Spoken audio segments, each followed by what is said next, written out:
സങ്കീർത്തനം 29. കർത്താവിൻ്റെ ശക്തമായ സ്വരം. സ്വർഗവാസികളെ കർത്താവിനെ സ്തുതിക്കുവിൻ, മഹത്വവും ശക്തിയും അവിടുത്തേതെന്ന് പ്രഘോഷിക്കുവിൻ. കർത്താവിൻ്റെ മഹത്വപൂർണ്ണമായ നാമത്തെ സ്തുതിക്കുവിൻ, വിശുദ്ധ വസ്ത്രങ്ങൾ അണിഞ്ഞ് അവിടുത്തെ ആരാധിക്കുവിൻ. കർത്താവിൻ്റെ സ്വരം ജലരാശിക്ക് മീതെ മുഴങ്ങുന്നു, ജലസഞ്ചയങ്ങൾക്ക് മീതെ മഹത്വത്തിൻ്റെ ദൈവം ഇടിനാദം മുഴക്കുന്നു. കർത്താവിൻ്റെ സ്വരം ശക്തി നിറഞ്ഞതാണ്, അവിടുത്തെ ശബ്ദം പ്രതാപമുറ്റതാണ്. കർത്താവിൻ്റെ സ്വരം ദേവദാരുക്കളെ തകർക്കുന്നു. കർത്താവ് ലെബനോനിലെ ദേവദാരുക്കളെ ഒടിച്ച് തകർക്കുന്നു. അവിടുന്ന് ലെബനോനെ കാളക്കുട്ടിയെപ്പോലെ തുള്ളിക്കുന്നു, സിറിയോനെ കാട്ടുപോത്തിനെ പോലെയും. കർത്താവിൻ്റെ സ്വരം അഗ്നിജ്വാലകൾ പുറപ്പെടുവിക്കുന്നു. കർത്താവിൻ്റെ സ്വരം മരുഭൂമിയെ വിറകൊള്ളിക്കുന്നു.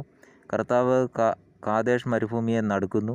കർത്താവിൻ്റെ സ്വരം ഓക്കുമരങ്ങളെ ചുഴറ്റുന്നു, അത് വനങ്ങളെ വൃക്ഷരഹിതമാക്കുന്നു. അവിടുത്തെ ആലയത്തിൽ മഹത്വം എല്ലാവരും പ്രഘോഷിക്കുന്നു. അവിടുത്തെ ആലയത്തിൻ മഹത്വമെന്ന് എല്ലാവരും പ്രഘോഷിക്കുന്നു.